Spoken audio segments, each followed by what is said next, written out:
राधे राधे। भक्तों, विदुर जी का नाम आप लोग सुने हैं। वे एक मंत्री थे, लेकिन फिर भी महात्मा कहे जाते हैं। महात्मा विदुर।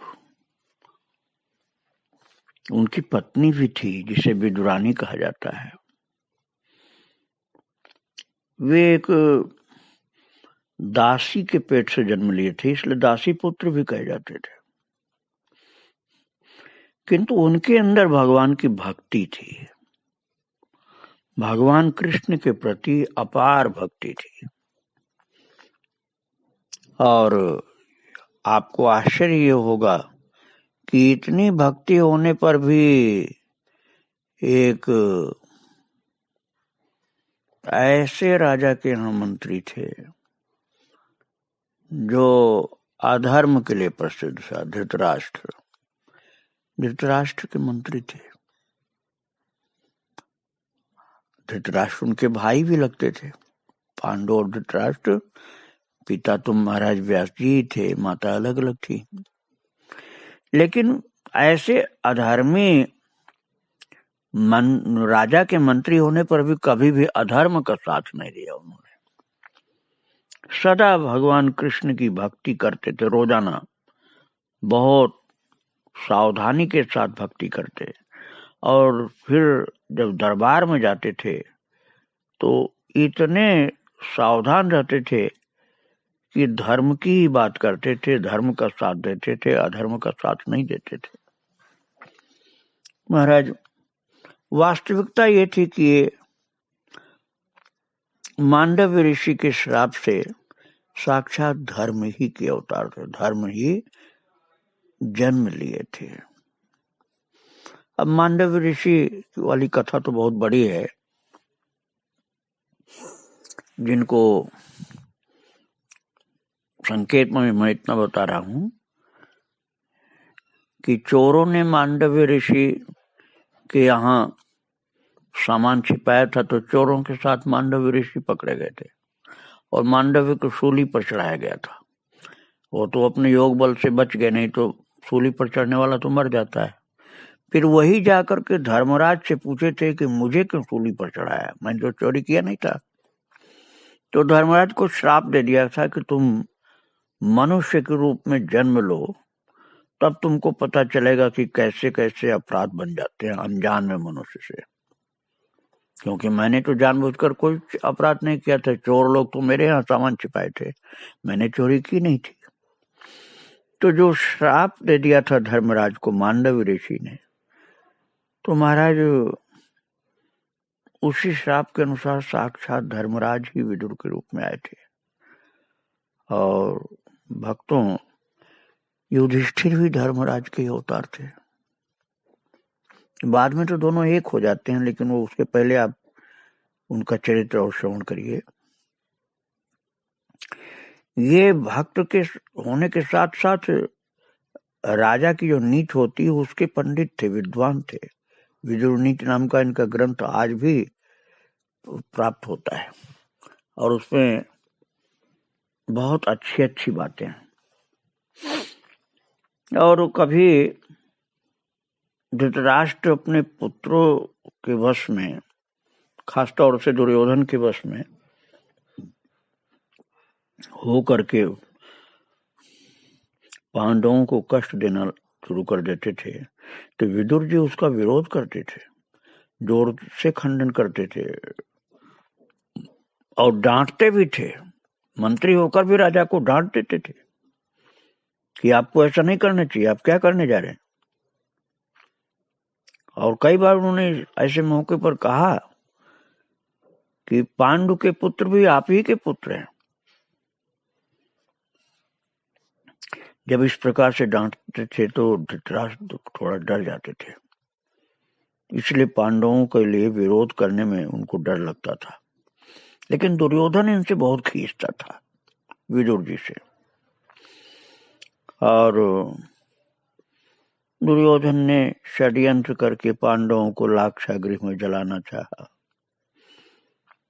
तो विदुर जी महाराज ने धर्मराज से संकेत की बोली में समझा दिया था कि जहां तुम जा रहे हो वहां खतरा है, और सुरंग खोदने वालों को भेज करके उनको गंगा पार नौका के द्वारा बहुत सावधानी से गुप्त ढंग से भेज दिया था। पांडवों की जान बचाई थी विदुर जी महाराज ने। और जब पांडवों ने द्रौपदी को जीत लिया तो विदुर के ही कहने से धृतराष्ट्र ने उन्हें बुला लिया और उनके ही आग्रह पर पांडवों को इंद्रप्रस्थ का राज्य भी दिया गया। और भरी सभा में जब जुए का प्रस्ताव पास हो गया तो विदुर जी ने इसका बहुत जोर से खंडन किया कि ये नहीं ठीक है, जुए का प्रस्ताव सही नहीं है। और द्रौपदी का जब अपमान होने लगा, भरी सभा में द्रौपदी के साथ बहुत ज्यादा खराब व्यवहार हुआ। बहुत बिगड़े थे विदुर जी, बहुत बिगड़े थे, बहुत नाराज हुए थे। लेकिन जब उनकी कोई नहीं सुना तब वो उठ करके सभा भवन से चले गए थे। महाराज, जब पांडवों को फिर 12 वर्ष का वनवास और 1 वर्ष का अज्ञातवास हुआ तो विदुर जी बड़े दुखी हुए। वे रोज ही धृतराष्ट्र को भली बुरी सुनाया करते थे कि तुमने अपने इस दुष्ट पुत्र दुर्योधन के कहने से धर्मात्मा पांडवों को वन भेज दिया। पांडवों को वन भेज करके अच्छा नहीं किया तुमने। और रोज ऐसी बात सुनते सुनते दुर्योधन के भड़काने से एक दिन धृतराष्ट्र ने क्रोध में कह दिया कि तुम रोज पांडवों की बड़ाई करते तो उन्हीं के पास चले जाओ, मेरे यहां मत रहो। और महाराज विदुर जी धृतराष्ट्र के इस प्रकार कहने से पांडवों के पास चले गए जंगल में। धृतराष्ट्र एक तो वैसे ही अंधे थे और विदुर जी के बिना और भी असहाय हो गए, क्योंकि विदुर जी केवल मंत्री ही नहीं थे, उनके बहुत सहायक भी थे। उनको दिखता तो था नहीं धृतराष्ट्र को, तो सारी चीजें वही समझो बताते थे, वास्तविकता का ज्ञान कराते थे। अब विदुर के बिना उनका मन नहीं लगता था। वे विदुर की याद करके रोने लगे, दूतों को भेजा, अपने अपराध की क्षमा चाहिए और जल्दी ही विदुर जी से हस्तिनापुर पधारने की प्रार्थना की। दूतों ने सब हाल विदुर जी से कहा और विदुर जी ने ये सोचा कि मेरे भाई हैं, अंधे हैं, सहायताहीन हैं, तो फिर वह धृतराष्ट्र के पास आ गए। और सबसे बड़ी जो उपलब्धि वाली बात उनको प्राप्त हुई थी भक्ति के विषय में, वो वनवास की अवधि समाप्त होने पर जब भगवान श्री कृष्ण दूत बन करके कौरव पांडवों के बीच में संधि कराने आए तो दुष्ट बुद्धि दुर्योधन जो बहकाना चाहता था भगवान को, पहले तो अच्छा अच्छा भोजन कराना चाहता था तो भगवान ने भोजन नहीं किया। बाद में महाराज भगवान को कैद करना चाहता था तो भगवान ने अपना तेज प्रकट कर दिया, जिससे वो दुर्योधन और उसके साथी कर्ण और जयद्रथ ये सब घबरा के भागे जब भगवान का तेज प्रकट हुआ था। उसी समय की बात है कि जब भगवान दुर्योधन के यहाँ भोजन नहीं किए, क्योंकि दुर्योधन का भाव अच्छा नहीं था, और भगवान ने साफ कह दिया दुषदन्नम न भोक्ष्यामि दुषन्नम नैव भोक्ष्ये पांडवान दुषसे राजन मम प्राणा ही पांडवा। भगवान ने कहा देखो भाई, भोजन 2 परिस्थिति में किया जाता है, या तो व्यक्ति बहुत भूखा हो, जान निकल रही हो तो खाना ही पड़ेगा, और दूसरी बात है कि खिलाने वाला बहुत प्रेम से खिलाता हो। तो ये दोनों ही स्थिति नहीं है। मैं तो भूख से परेशान भी नहीं हूं और तुम भोजन प्रेम से कराते नहीं हो, मेरे मित्र पांडवों से तुम द्वेष करते हो। इसलिए मैं तुम्हारा द्वेष का और भावहीन अन्न नहीं खाऊंगा। महाराज, ठाकुर जी को याद करती थी विदुरानी। द्वारकाधीश हमारी कुटिया में कभी आए, बहुत विनती करती थी। लोग एकादशी व्रत करते थे लोग, विदुरानी, और भगवान से विनती करते रहते थे रोजाना कि प्रभु, मैं राजा तो नहीं हूं, आपके स्वागत के लायक भी नहीं हूं, लेकिन मेरा भाव है कि आप मेरी कुटिया में एक बार आए और कुछ कृपा करके मेरे हाथ से ग्रहण करें, कुछ प्रसाद खाएं। बहुत भाव से विदुरानी रोजाना भगवान की पूजा करके प्रार्थना किया करते थे। भक्तों एक बात ये भी आप ध्यान रखिए कि विदुर जी इतने महान थे कि महान भक्ता कुंती माता विदुर के यहाँ ही 13 वर्ष रही। जब पांडवों का वनवास हुआ था तो कुंती माता विदुरानी के ही घर रही। इतना इनकी महानता थी, इतनी भक्ति थी। और भगवान जो संधि कराने के लिए आए थे तो दुर्योधन का स्वागत सत्कार तो उन्होंने स्वीकार कर दिया था, और इधर अपनी कुटिया में विदुरानी जो कि प्रभु की प्रतीक्षा करते रहते थे रोजाना। अब विदुर जी महाराज तो राज्य कार्य में सभा में आ गए थे, राज्यसभा में, और विदुरानी मैया जो कि घर में अकेली थी, और महाराज उसकी एक ही साड़ी थी, इतनी संतोषी थी कि मंत्री की पत्नी होने पर भी ज्यादा धन वैभव ये सब नहीं चाहती थी। वो तो तपस्विनी माता थी। उसने वस्त्र हटा करके अपने सिर के केश को मुल्तानी मिट्टी से धोया था, कृष्ण का नाम गुनगुना रही थी, गा रही थी, और पूरा शरीर जो था मुल्तानी मिट्टी फैल रहा था शरीर पर, और प्रभु का नाम गा रही है, ना रही है।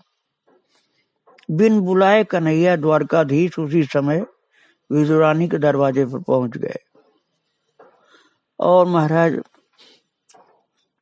काकी, विदुरानी काकी, अरे दरवाजा खोलो विदुरानी काकी, मैं द्वारकाधीश तुम्हारे द्वार पर खड़ा हूं, तुम्हारा गोपाल तुम्हारे द्वार पर खड़ा हूं।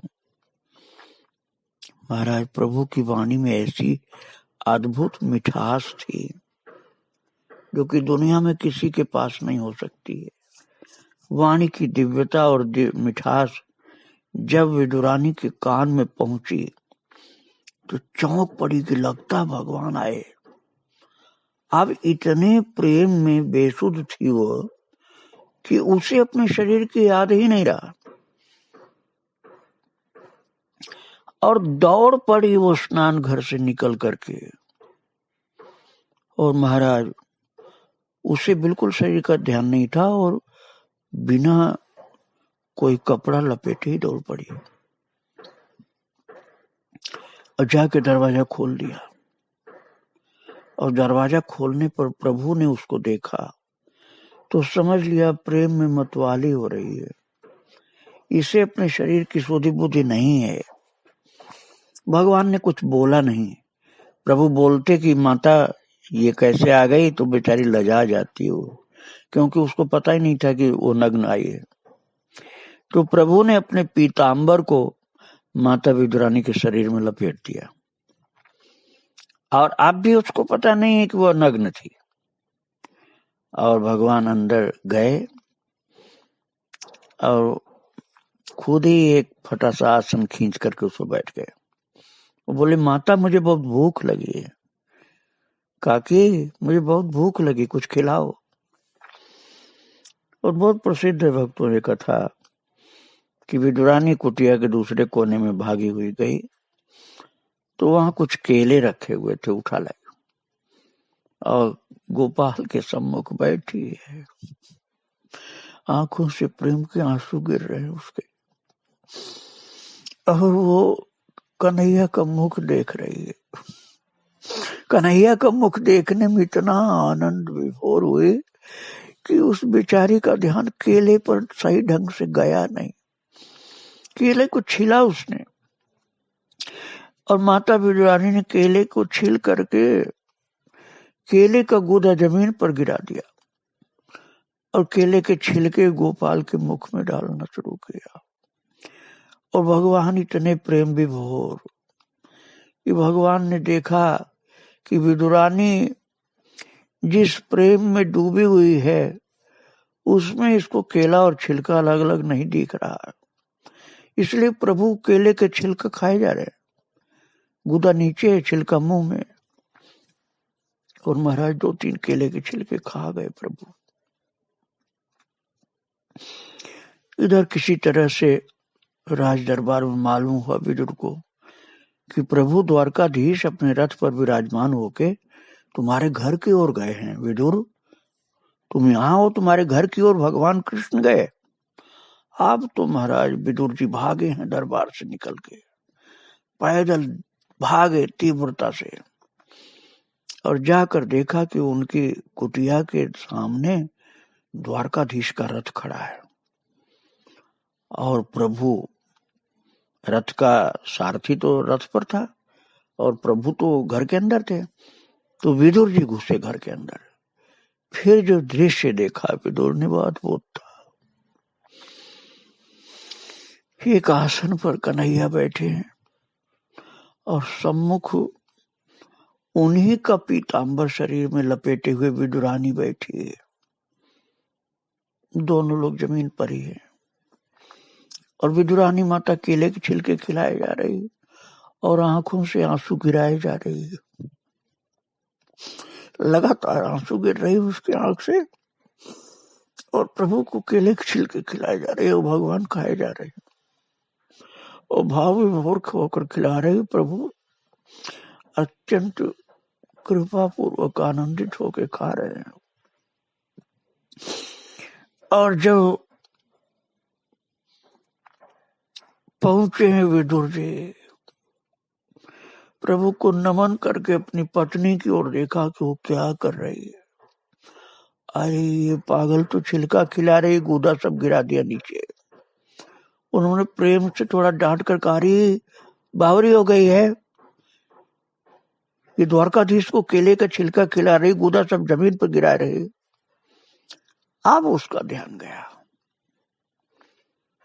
अब उसने देखा कि वो तो पीतांबर लपेटे बैठी थी, साड़ी कहाँ गई उसकी। तब उसको ध्यान आया कि वो साड़ी तो अलग रखी, वो स्नान कर रही थी। वो भाग करके कुटिया के कोने में छिपी विदुरानी माता और समझ गई कि मैं द्वारकाधीश के सामने वस्त्रहीन पहुंच गई थी लगता है, और उन्होंने अपना पीतांबर मेरे शरीर में लपेट दिया। अब भक्तों विचार करो कि कितनी ऊंची प्रेम की दशा में विदुरानी माता थी। प्रेम की कितनी ऊंची दशा में विदुरानी माता थी कि उसको बिल्कुल भी भान नहीं हुआ अभी तक कि वो द्वारकाधीश के सम्मुख नग्न गई थी। और महान भाव की दशा में थी वो। अब तो पता चल गया कि ऐसी गलती उससे हो गई, तो रो रही कुटिया कोने में जाके। और विदुर जी प्रभु के चरण धीरे धीरे दबाए, हाथ में हाथ लेके दबाया, बहुत स्नेह से बड़ी विनती से कहा, प्रभु ये कुछ पगली सी है, मेरी पत्नी जो है कुछ बावरी है, कुछ पगली सी है, आप माफ कर देना, इसको क्षमा कर देना करुणा सिंधु। इसको इतना ध्यान ही नहीं था कि आपको केले का छिलका खिला दिया इसने, अब मैं खिलाऊंगा आपको। और केला लेकर के छिलका हटा करके गूदा तुलसी का एक छोटा सा दल रख करके प्रभु के मुखारबिंद में दिया। भगवान ने वो केला खाया, दूसरा जब उठाए विदुर जी, द्वारकाधीश ने कहा बस बस बस हो गया, अब पेट भर गया। विदुर ने कहा प्रभु ये क्या बोल रहे हैं आप, आपने तो केला अभी एक ही खाया है, इसके पहले तो आप छिलका खा रहे थे। भगवान ने कहा विदुर तुम मेरे प्रिय भक्त हो, लेकिन तुम्हारी पत्नी तुमसे भी ज्यादा भक्त है, तुम्हारी पत्नी तुमसे ज्यादा भक्त है विदुर, उसके प्रेम को देख करके मैं छिलके खा गया, उससे मुझे कोई तकलीफ नहीं, वो खिलाती तो मैं और भी खा जाता, किंतु भूख तो मेरी अब मिट चुकी है, केला भी तुम्हारे हाथ से खा लिया है। भक्तों, बहुत प्रेम के साथ भगवान विदुर विदुरानी के आतिथ्य को स्वीकार किए, और जब वहां से निकल करके चले हैं प्रभु, तो विदुर जी उनके साथ चल पड़े। भक्तों, अब आप ये समझिए कि विदुर विदुरानी की कुटिया में द्वारकाधीश विराजमान हुए थे, खाए थे दोनों के हाथ से केला। जब तक विदुर विदुरानी उस कुटिया में रहे हैं, सुबह जगते ही दोनों लोग जमीन पर लौट जाते थे। विदुर जी तो पूरी जमीन पर कुटिया में लौटते थे, रो रो कर प्रभु को याद करते थे कि एक दिन इसी जगह पर मेरे ठाकुर जी आए थे, बैठे थे, वहां की रज को अपने माथे में लपेटते। विदुरानी माता वहां की रज को अपने माथे में लपेटती, आंखों से लगाती। ऐसी भक्ति थी कि कुटिया में झाड़ू अब नहीं लगाते थे लोग, हाथ से वहां की रज को उठा उठा कर सिर पर लगाते, कहते झाड़ू लगाएंगे तो ये सब रज बाहर चली जाएगी, यही रज प्रभु के चरण से स्पर्श प्राप्त है, इसलिए इसको हटाना नहीं है। अब भक्तों, मैंने आपको बताया था कि जब द्रौपदी के साथ गलत व्यवहार, अत्याचार, अन्याय सब हो रहा था सभा में, तो विदुर जी बहुत डांटे फटकारे थे राजा को, लेकिन जब कोई उनकी नहीं सुना तो वे सभा भवन से उठ करके चले गए थे, और क्या कर सकते थे। आज प्रभु ने उनका आतिथ्य स्वीकार किया, यह सौभाग्य प्राप्त हुआ। लेकिन भगवान के जाने के बाद विदुर जी ने राजा धृतराष्ट्र से साफ कह दिया, यदि आप अपना कल्याण चाहते हैं और अपने वंश की रक्षा चाहते हैं, तो इस दुर्योधन को बांध कर आप भगवान के सुपुर्द कर दीजिए, द्वारकाधीश के हाथ में दे दीजिए इसको कैद करके, और इसके न रहने पर सब कल्याण ही कल्याण है, नहीं तो आपके वंश का कल्याण नहीं होगा। इस बात पर दुर्योधन बहुत बिगड़ा, किंतु विदुर जी ने उसकी कुछ परवाह नहीं की। हाँ, महाभारत का युद्ध जब होने को था तो दुर्योधन ने उनको कहा कुत्ता, और ये कुत्ता खाता है और मुझे ही डांटता है, गुर्राता है, काटने दौड़ता है, ये तो यहाँ न रहे तो बढ़िया है, यहाँ से निकल जाए। तो विदुर जी ने देखा कि अब तो युद्ध होगा, तो युद्ध के समय में नहीं रहूंगा, तो महाराज वो ऐसी प्यारी कुटिया को छोड़ के चले गए जिसमें भगवान के चरण पड़े थे, जिसमें भगवान के चरण पड़े थे, ऐसी प्यारी कुटिया को छोड़ के चले गए। और महाराज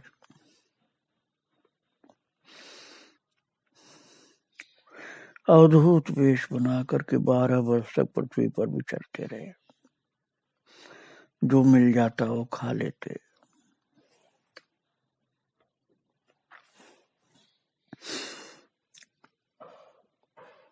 माता विदुरानी तो रही थी कुटिया में, पर विदुर जी युद्ध के समय में वहां रहना उचित नहीं समझे।